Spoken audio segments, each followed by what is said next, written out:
Boa noite, muito boa noite a todos. Sejam muito bem-vindos ao estudo do NEP, o Núcleo de Estudo e Pesquisa do Evangelho V de Jesus.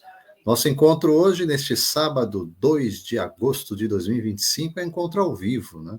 A sequência desses nossos estudos que fazemos, e já fica o convite para você nos acompanhar, às segundas-feiras, às 20 horas, sempre com um novo vídeo, pelas redes sociais, página do Facebook ou canal do YouTube. No caso da página do Face, você curte a página, no canal do YouTube você se inscreve, aciona o sino de notificações e recebe aí os novos vídeos das atividades semanais do NEP. Também dentro do canal do YouTube, você tem uma playlist, uma listagem de vídeos para acompanhar esse trabalho, que inclui outros estudos também, mas em especial o que vamos tratar aqui neste sábado, um resumo daquilo que foi visto no mês de julho, da série que intitulamos Romanos verso a verso. É o estudo da carta de Paulo aos Romanos sobre a ótica, sobre a perspectiva da doutrina espírita,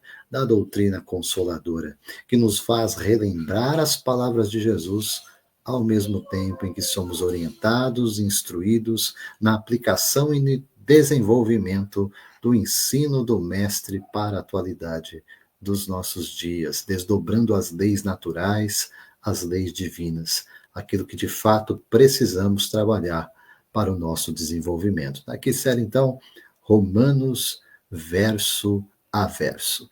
Não estou sozinho na noite de hoje, como de costume, os nossos encontros ao vivo, aos sábados, uma vez no mês, né, para fazer esse resumo, essa recapitulação do que estudamos ao longo do mês.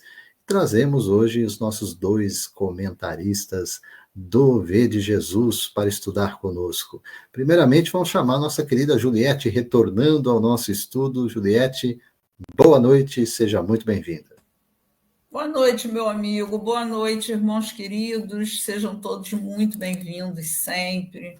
Que Jesus nos ilumine, nos guie, que possamos fazer um estudo bem esclarecedor e que as nossas reflexões possam estimular vocês a pensar sobre o que nós falarmos aqui. Obrigada, amigo. Satisfação revela por aqui na nossa transmissão ao vivo, Juliette. E conosco o nosso amigo André Fernandes, também de São Paulo. Muito bem-vindo, André. Boa noite. Boa noite, Emerson, boa noite, Juliette, boa noite, amigos que estão presentes ou que virão assistir posteriormente essa gravação. É um prazer estar mais uma vez aqui com vocês para aprender. Obrigado.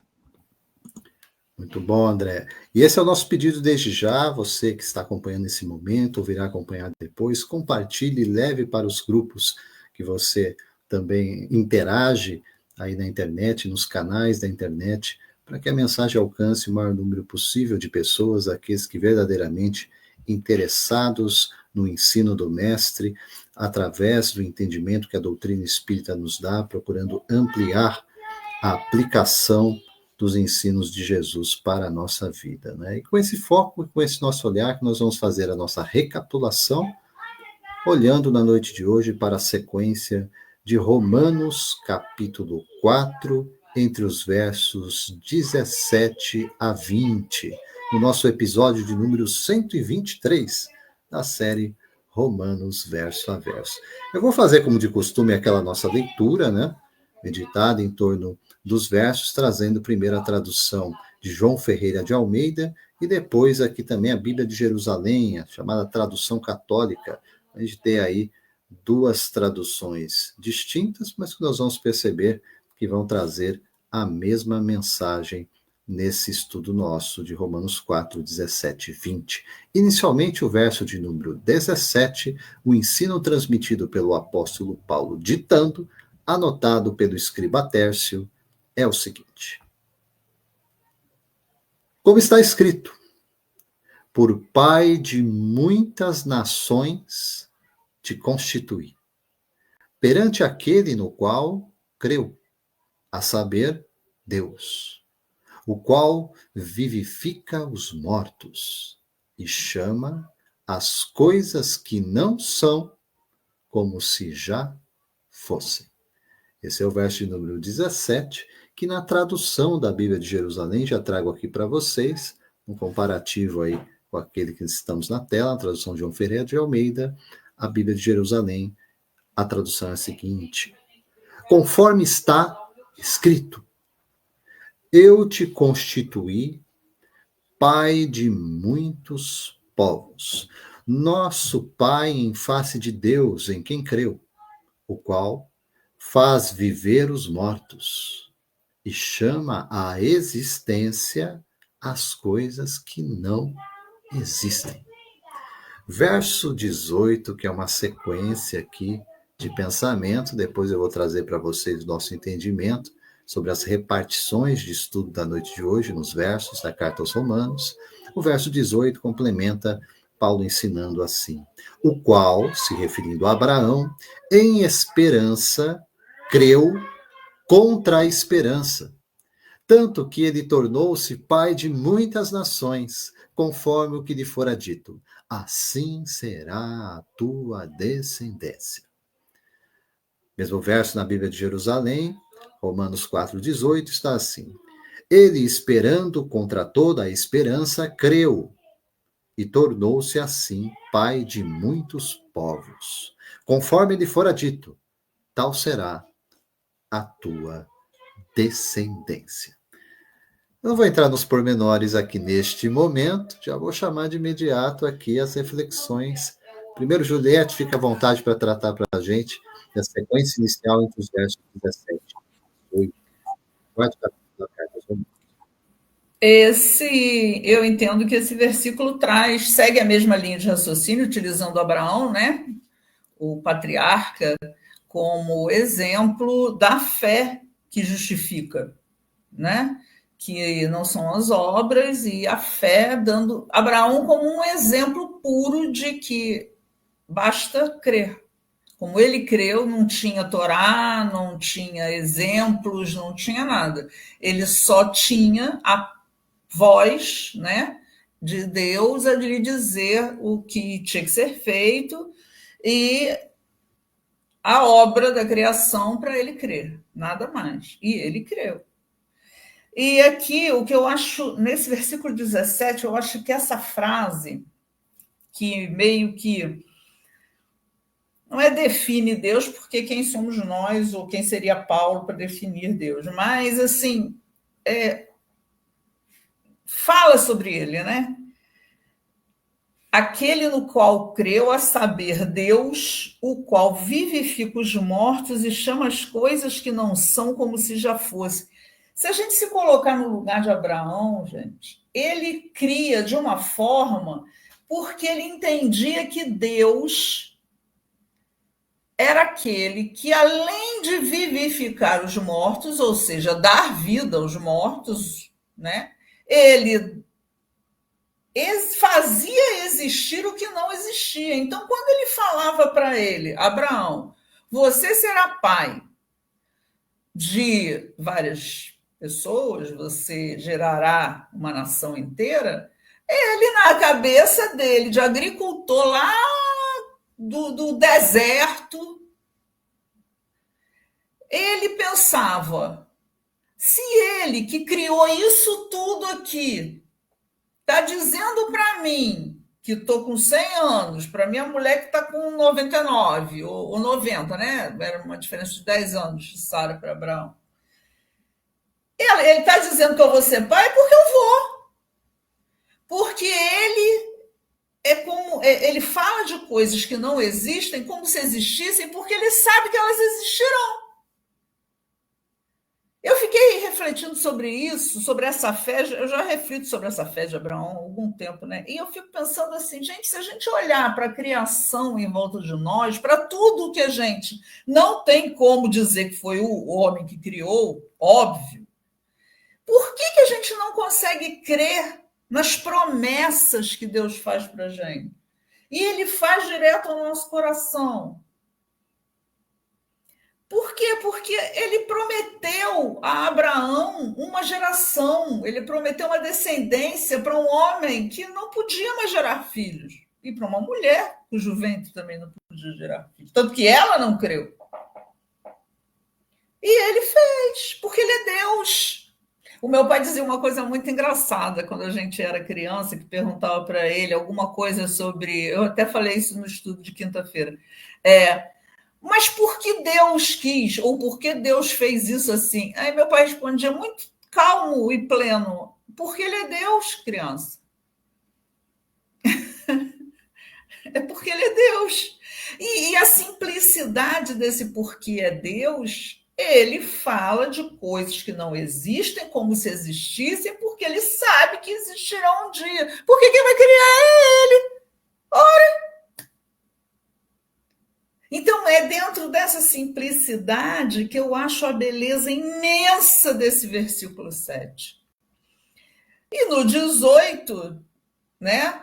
Em esperança, creu contra a esperança, porque eu acho que o esperança, duas vezes aqui, não sei se vocês vão concordar comigo, viria, sim, essa segunda esperança como aquele esperar apenas, né? Sem o esperançar. Eu vi que a esperança de Abraão era aquela esperança de esperançar mesmo, de quem crê. E o esperar é quando você espera. Estou esperando que algo aconteça na minha... Estou esperando que o fulano chegue na minha casa. Não é fé, né? Que seria feito pai de muitas nações, conforme lhe fora dito. Assim será a sua descendência. Né? Como eu disse antes. Ele não tinha motivo nenhum para descrer. Era Deus que estava dizendo isso para ele. Por que ele não ia acreditar, gente? Se o homem criou, se a pessoa, né? Se você criou o céu, a lua, o sol, as estrelas, ele próprio, por que ele não o faria pai? Certo? São as minhas reflexões, amigos. Muito bom, Juliette. Nos auxilia aqui, tem uma diretriz, porque vamos convir que não são versos muito fáceis, né, de imediato para a gente tratar, se a gente não ter esse panorama do que é esse capítulo de número 4, cujo ensino central de Paulo aqui é a temática da justificação pela fé, né?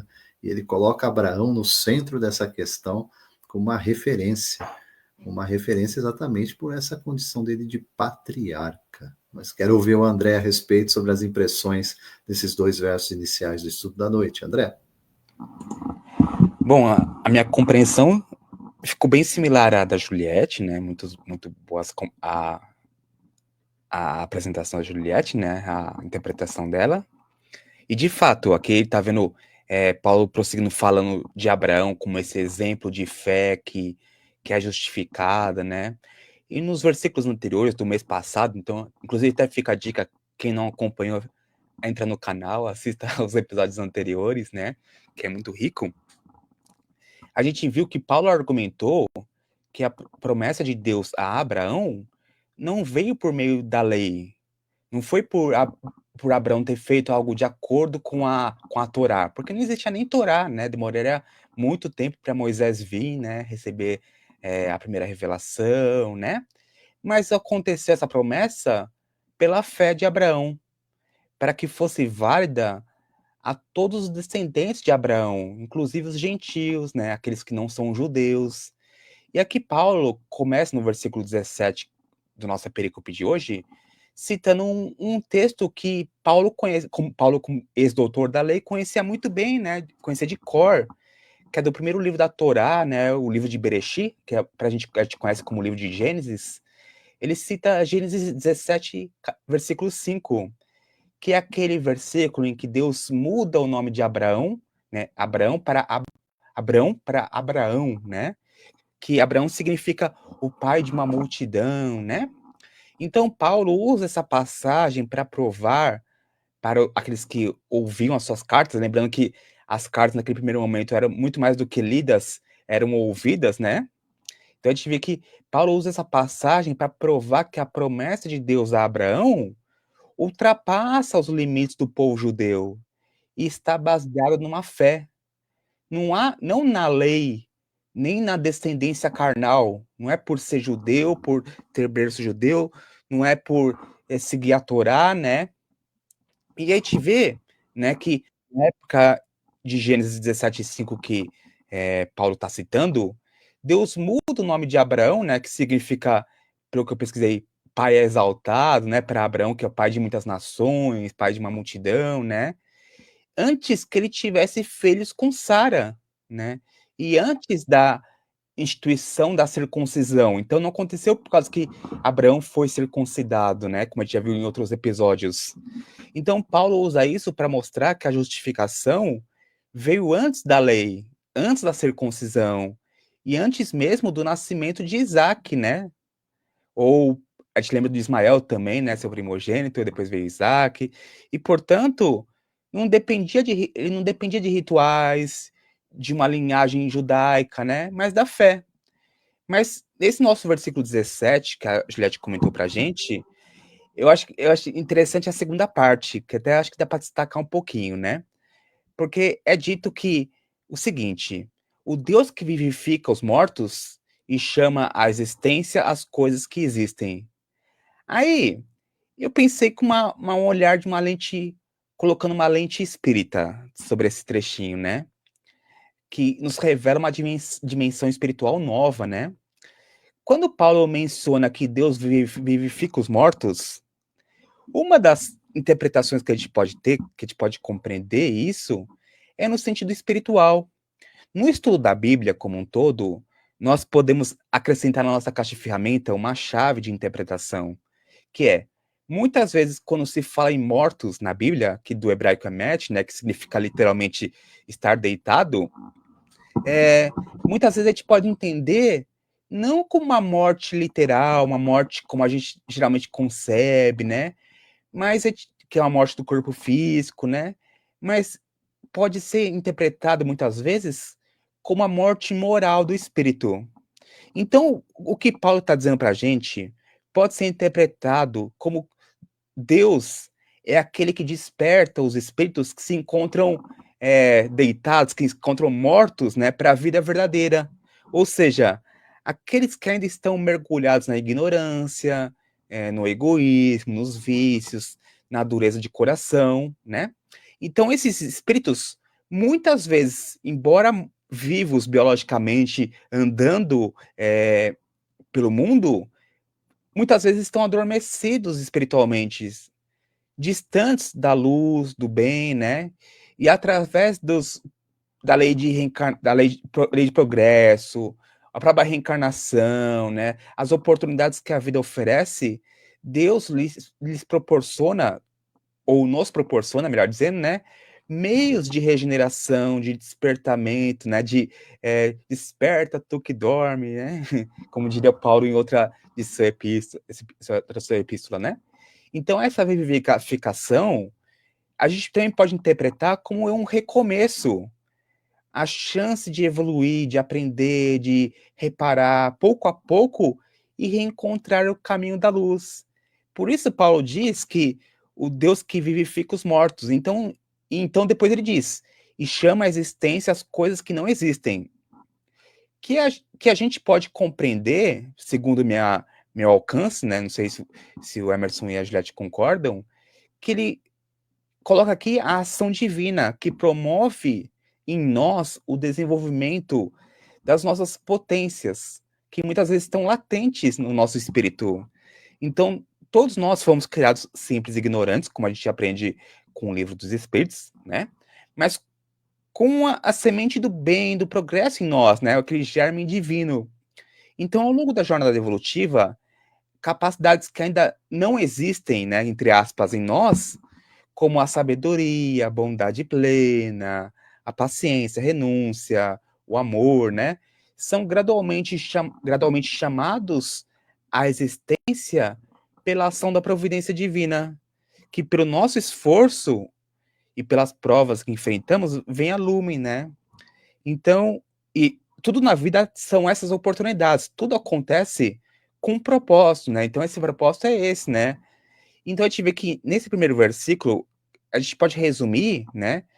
Que Paulo está reafirmando a fé num Deus que não desiste de seus filhos, que oferece a cada um os meios para sua transformação, e com amor, com a sabedoria, guia todas as escrituras na grande marcha do nosso progresso espiritual, né? E depois ele segue falando eu achei bem enigmático na primeira olhada, né? Que ele fala contra toda esperança, em esperança creio, né? Então, pelo que eu entendi, né, que ele quer dizer que Abraão acreditou na promessa de Deus, mesmo quando tudo parecia impossível. Mesma consideração, mesma ótica que a Juliette trouxe pra gente. Então, a gente vê que ele era um homem já idoso, né? Sara era tecnicamente estéril, né? Então, biologicamente falando, não havia mais razão para esperar um filho. Mas mesmo assim, Abraão esperou contra a esperança humana, confiando numa esperança baseada em Deus e tornando assim o pai de muitas nações, por meio dessa sua fé inabalável. Então, Abraão se tornou não apenas o pai de Isaac, mas um modelo de fé para todos os que viriam a crer em Deus, tanto judeus quanto gentios, né? Então, assim, ele é o pai espiritual de todos que têm essa fé. E ele diz, né, que assim será a sua descendência. Então, aqui Paulo retoma a promessa de Gênesis capítulo 15, versículo 5, né? Quando Deus diz a Abraão que sua descendência seria numerosa, como as estrelas do céu. Então, Paulo usa isso para dizer para a gente que essa descendência é feita de todos os que creem, né? Não apenas dos judeus pela carne, né? Então, nesse versículo 18, Paulo está enfatizando para a gente que a fé verdadeira é a confiança inabalável na providência divina, mesmo quando tudo não aponta para essa direção, né? Mas a gente confia que para Deus tudo é possível, né? Então não se trata apenas de crer em um milagre que Deus faria, né? Mas aqui a gente vê que é uma certeza de que as leis divinas, né, que regem a nossa evolução, né, iriam se cumprir. É uma fé muito raciocinada, se eu pensar, né? E a fé de Abraão serve como esse modelo para nós, mostrando que devemos ter a mesma confiança durante a nossa jornada evolutiva. Mesmo quando a gente enfrenta dificuldades, sofrimentos, nós devemos ter a certeza de que Deus nos oferece sempre novas oportunidades, né? Então, tudo tem uma lição, mesmo nas maiores dificuldades que a gente se acha abandonado por Deus, né? E o que mais? Eu entendi dessa forma os primeiros 2 versículos, Emerson, amigos.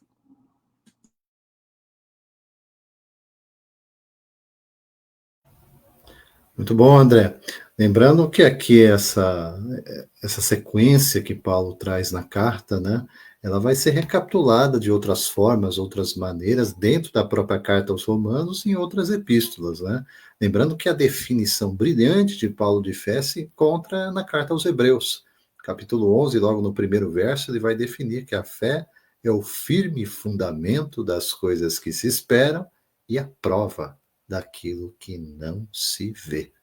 Mais Abraão que isso é impossível, né?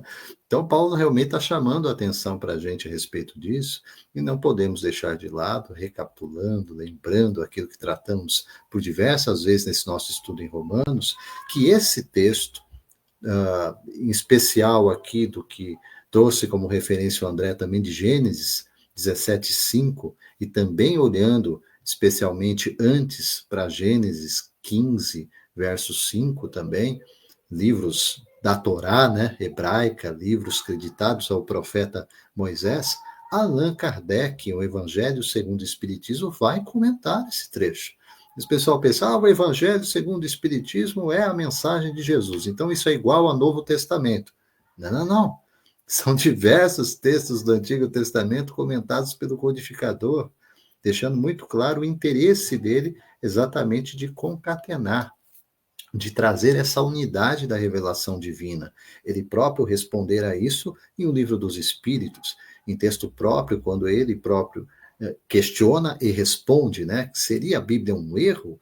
E ele mesmo diz, não, mas os homens se equivocaram ao interpretá-la. E nos ensinando a interpretar o Evangelho segundo o Espiritismo, no capítulo de número 18, no item de número 2, ele vai voltar a esse texto central do Antigo Testamento para nos dizer que foi daquele ponto, foi daquele foco inicial de uma nação que não existia ainda e viria a existir, que é Israel, que partiu a luz que deveria se derramar sobre o mundo inteiro, triunfar do paganismo e dar a Abraão uma posteridade tão numerosa como as estrelas do firmamento. É o texto do codificador para interpretar isso que nós estamos tratando aqui na noite de hoje também, né? E com esse olhar, portanto, nós percebemos aqui que essa posteridade espiritual, que é o termo utilizado pelo codificador, de fato derruba inúmeras barreiras.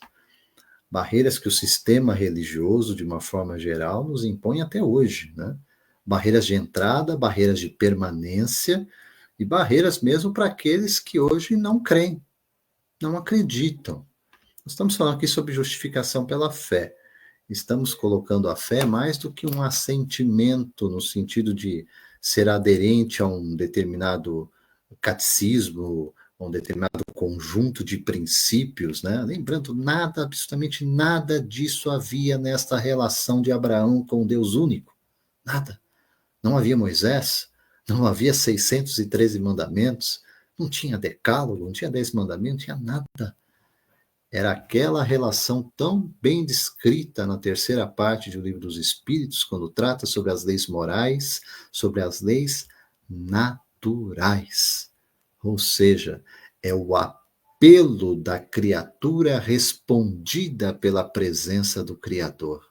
Mais do que isso, é uma relação de um pai com seus filhos, a multidão de nações.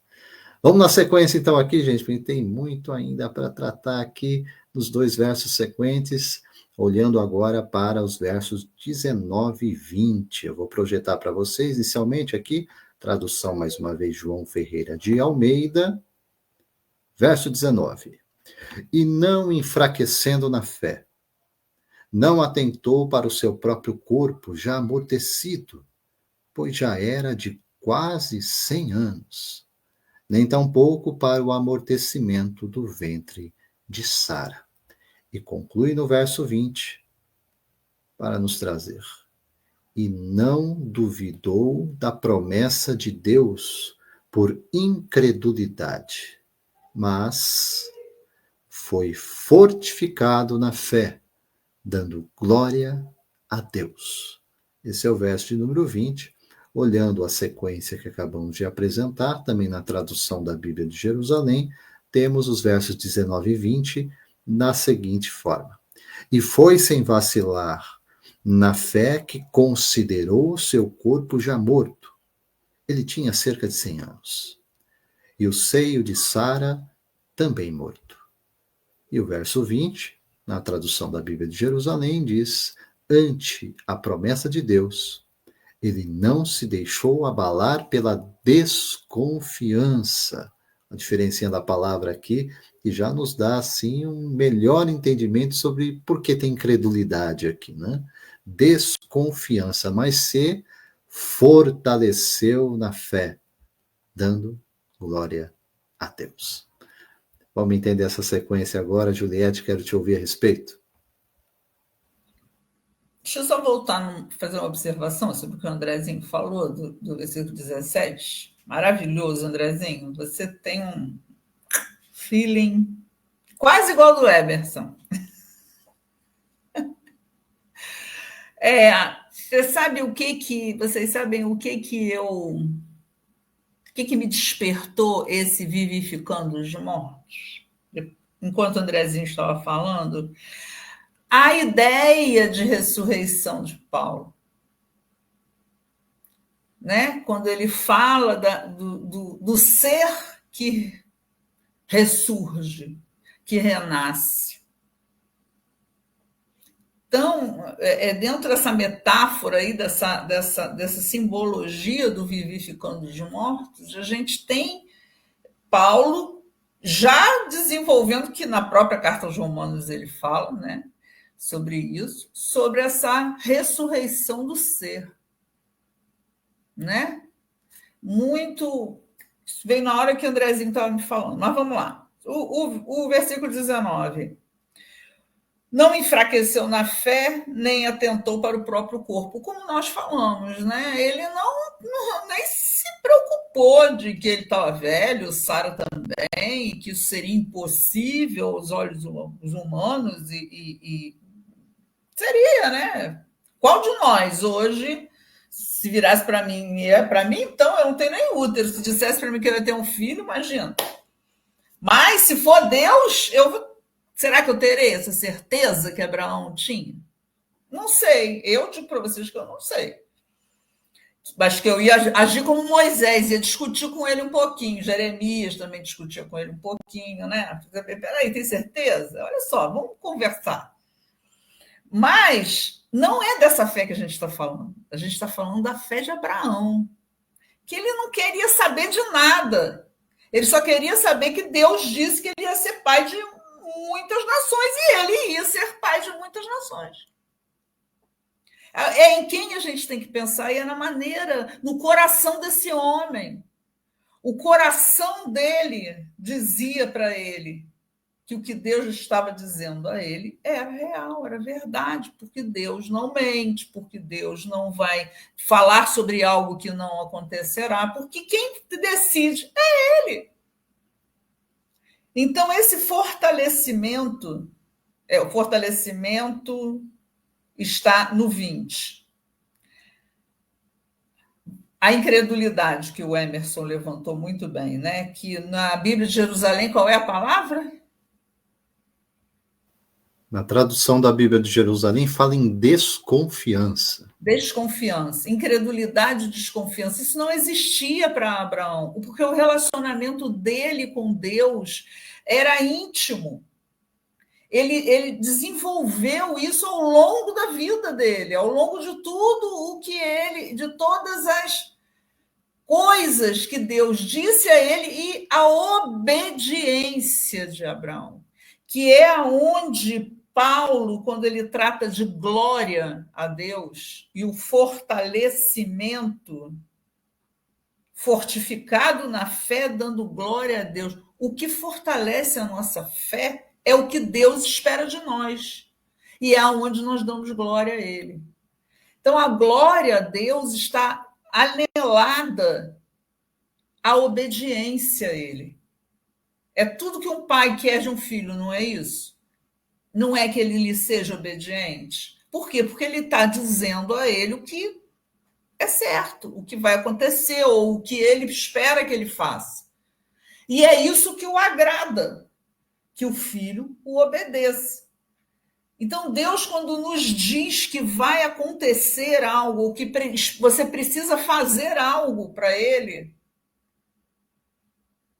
a glória está em obedecer. E aí eu vou um pouquinho mais longe. Essa palavra que os nossos irmãos evangélicos usam com constância e que eu acho muito interessante, o chamado, né?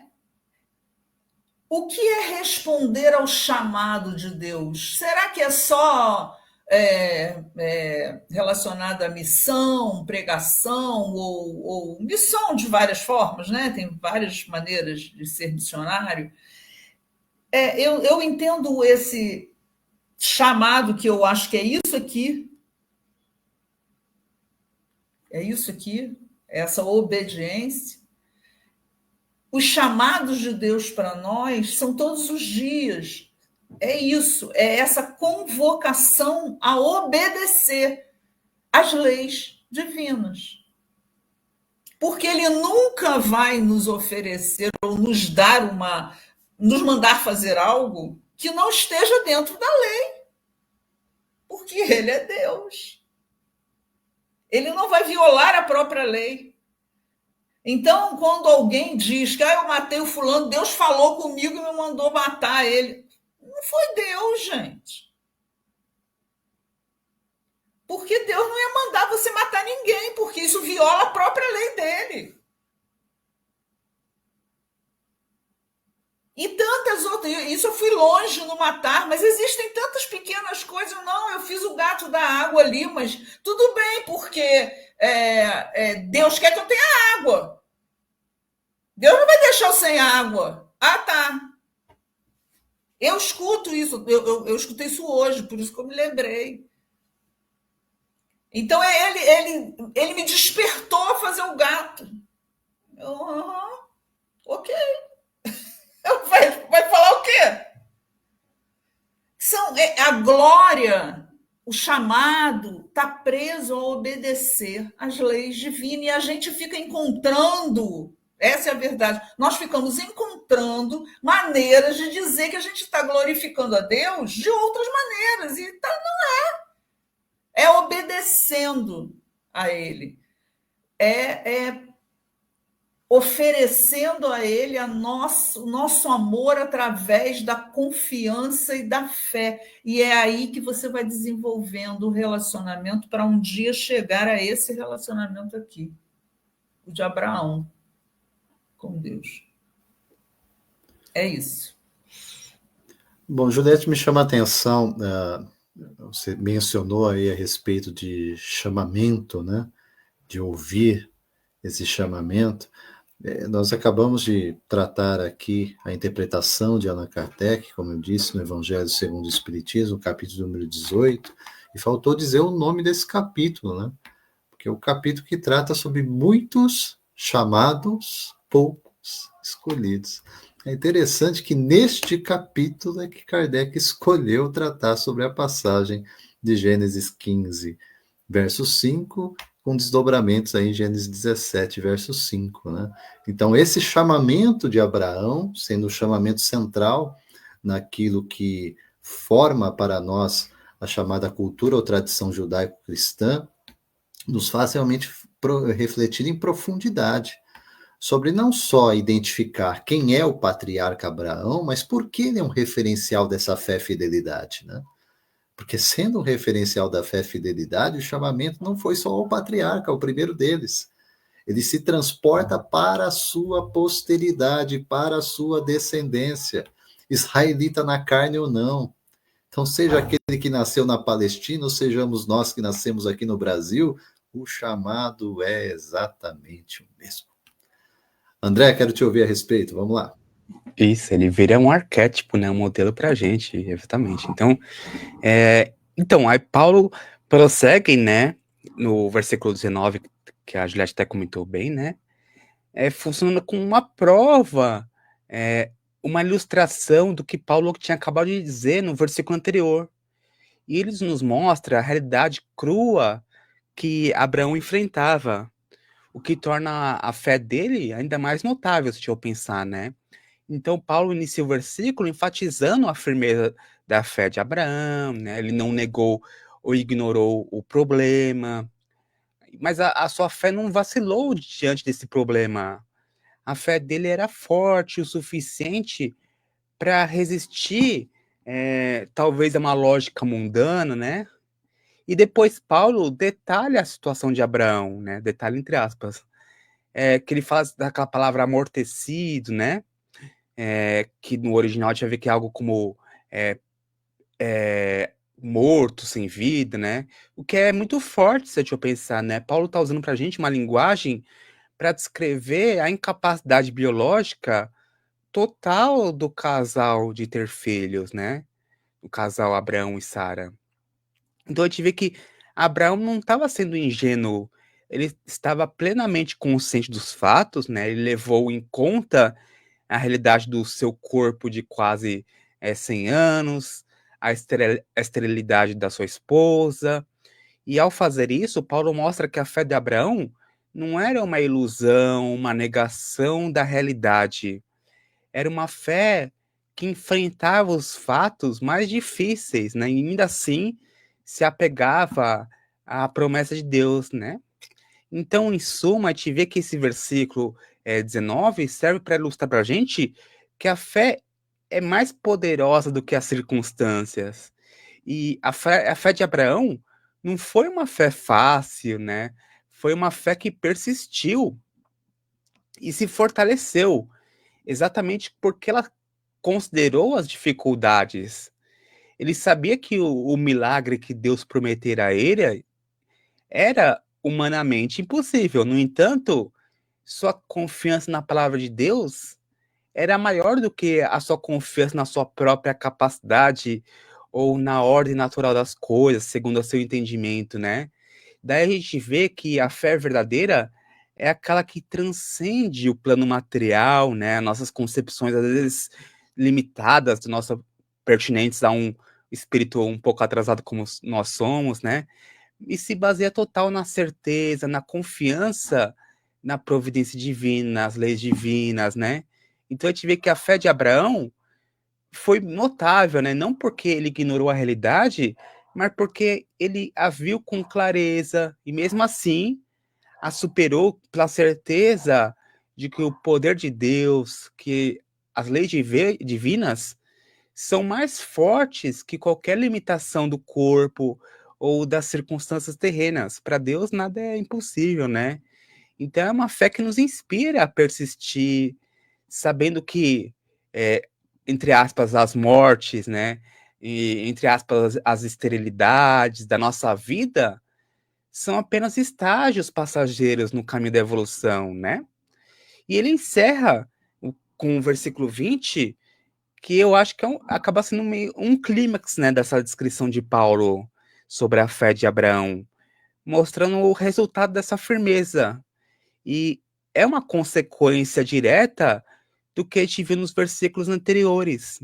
Então a fé de Abraão não apenas resistiu, mas se tornou mais forte ao enfrentar a situação impossível, né? Ele se fortaleceu, ele ganhou musculatura espiritual, digamos assim, né?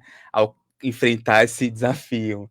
Então, Paulo afirma para a gente que a atitude de Abraão não foi de dúvida, não foi de hesitação, né? Ele não permitiu que a incredulidade tomasse conta do seu coração, da sua mente, né? E a incredulidade para Paulo é a falta de fé, ou essa desconfiança nas promessas de Deus, né? Então, a fé de Abraão acaba sendo o oposto da incredulidade. Ele optou por crer, mesmo que a razão, que os fatos indicassem o contrário. E então a gente vê que a fé de Abraão não apenas se manteve firme, mas ela foi fortificada. Então, ao enfrentar a impossibilidade e escolher crer na promessa divina, a fé de Abraão se tornou mais robusta, mais inabalável, né? E a consequência dessa fé fortalecida foi esse dando glória a Deus, né? Então, Abraão glorificou a Deus porque reconheceu que o poder de Deus é superior a todas as leis e limitações humanas, né? Então, ao crer no impossível, entre aspas, né? Aquele que ele acreditava ser impossível, por causa que a gente tá preso às nossas limitações, ele testemunhou o poder e a fidelidade de Deus, né? E isso o glorificou, né? Glorificou a Deus. E a glória a Deus é uma demonstração da sua grandeza através da vida e da fé de seus filhos, né? Diferente do que a gente associa hoje em dia, né? Vou glorificar Deus. Ah, então eu vou entoar cânticos na igreja, né? A gente vê que é uma glorificação mais pura, mais certeira aí, né? Claro, não desmerecendo as outras glorificações, né? Mas é uma vida que glorifica por si só, né? Não com os lábios. Então, em resumo, a gente vê que ele está concluindo para a gente essa descrição da fé de Abraão como esse exemplo de fé perfeita, como apresentou para a gente a Juliette, depois acrescentou o Emerson, né? a fé dele não foi passiva, né? Mas foi ativa, foi fortalecedora. E ao não duvidar e ao glorificar a Deus, ele mostra que a fé verdadeira não é apenas uma crença, mas é uma força que nos fortalece, que nos conecta com Deus, né? A fé no sentido de conexão, né? De nós com o nosso Criador, né? E manifesta o poder de Deus em nossa vida, né? Como essa relação. Então é a prova de que a fé para Paulo é esse ato de confiança que honra a Deus e nos torna aptos a receber as suas promessas, né? Então aqui Paulo nos ensina que a fé verdadeira é a confiança inabalável na providência divina. E essa fé não nos isola da realidade, como a gente aprende com Abraão, mas nos fortalece para enfrentá-la, transformando nossa incredulidade em certeza. E o resultado desse fortalecimento é o nosso progresso espiritual, que, ao se manifestar em nossas vidas, é uma glorificação a Deus, pois demonstra a sabedoria, a beleza do plano de Deus na evolução, né? Nas evolução das criaturas, né? Então, a gente aprende, né, com a doutrina espírita, trazendo a questão da fé raciocinada, que tudo tem um porquê, tem um propósito, né? Tem um roteiro para se seguir, né? Então, a gente deveria confiar mais, né, na certeza, né, que tudo está certo, né? Que mesmo aquilo que eu posso ver como empecilho, são lições, né, que Deus já me acha apto a aprender, a estudar, né? Enfim, e é de começar a ter a certeza, né? Eu lembrei muito do Emmanuel no livro Consolador, que ele fala que não é a fé não é o crer, né? É a certeza. Ele fala uma coisa mais ou menos assim, né? É a certeza absoluta, né? Então, a gente vê que Abraão é esse arquétipo, né, da fé, o pai da fé, que a gente é convidado a espelhar em nossa existência, né? Mesmo que tudo pareça contra, né, os fatos, a fé existe, né? Enfim. Obrigado, Emerson. Você. Muito bom, André. Só relembrando aqui, né, que é muito comum entre nós espíritas a gente relembrar o codificador e dizer assim, não, mas nós espíritas cremos na fé raciocinada, né? Lembrando que o mesmo Allan Kardec vai incluir o capítulo da fé, que é o capítulo 19, a fé que transporta montanhas, e vai colocar uma mensagem lá para nos tocar no assunto de forma direta. Ele coloca lá assim, a fé, mãe da esperança e da caridade. Que a gente relembre de forma clara quem é que gera, quem é que vai gestar esperança e caridade para a gente. É essa mesma fé. Fé firmeza, fé que é constância, fé que é fidelidade. E que tem o seu cerne central em uma lei divina, numa lei natural, que não à toa. Sim, André. Não, você pode encerrar, depois eu falo. Não, só ia mencionar aqui que Kardec vai mencionar isso logo quando inicia o estudo sobre lei natural, lei divina, que é a primeira das leis, né? Lei de adoração. Questão 649 da obra O Livro dos Espíritos, Kardec questiona a equipe do Espírito de Verdade. Em que consiste a adoração? A resposta da equipe é a seguinte: é elevação do pensamento a Deus. Pela adoração, a alma se aproxima dele. Veja o sentido de relacionamento restabelecido por uma reconciliação do filho com seu pai. Isso, na verdade, é traduzir para a linguagem de hoje justificação pela fé. André, quero te ouvir. Não, só ia acrescentar o que você estava falando agora há pouco da mensagem do Evangelho segundo o Espiritismo, né? Da fé como essa mãe, né? Eu diria de muitas virtudes. A gente entende que por isso que Paulo trabalha essa ideia da salvação pela fé. Porque a fé sendo esse movimento inicial, né? E não as obras em si, porque as obras acabam sendo a consequência. Evidentemente que as obras têm o seu valor. Mas não adianta nada ter obras exteriores se não ressoar em um movimento íntimo, né? Que é a fé, né? É muito interessante acho que essa percepção, na minha opinião, como as obras como sendo a consequência dessa fé já um pouco já amadurecida, estabelecida, que decorre a caridade, como dizem os espíritos, enfim, outras virtudes, né? Então era isso que eu ia comentar. Obrigado. Muito bom. Gente, estamos chegando aqui na reta final do nosso estudo, agradecendo mais uma vez a participação, Juliette e André. Vou Passou muito deixar ainda. rápido. Rápido. Vou deixar ainda a Juliette e André com as suas despedidas, mas eu quero aqui pontuar algo que eu acredito que conecta Antigo e Novo Testamento e a codificação espírita de Allan Kardec. Há um termo utilizado desde o Antigo Testamento, o profeta Abacuque, é um livro pequeno, né, em extensão de texto, no Antigo Testamento, no capítulo 2º, verso de número 4, a conhecida frase, ficou muito conhecida pela Carta aos Romanos, mas vem do Antigo Testamento. Abacuque vai dizer, o justo viverá pela fé. Paulo vai recapitular isso no capítulo 1º, que nós já vimos aqui no estudo, verso de número 17, e novamente na Carta aos Hebreus, carta diretamente dirigida aos seus irmãos de raça, em Hebreus 10, entre os versos 38 e 40, ele vai reforçar: o justo viverá pela fé. Percebamos, então, como a fé é esse elemento central a conectar toda essa multidão de nações com uma descendência, com uma posteridade espiritual, como nos ensina o codificador.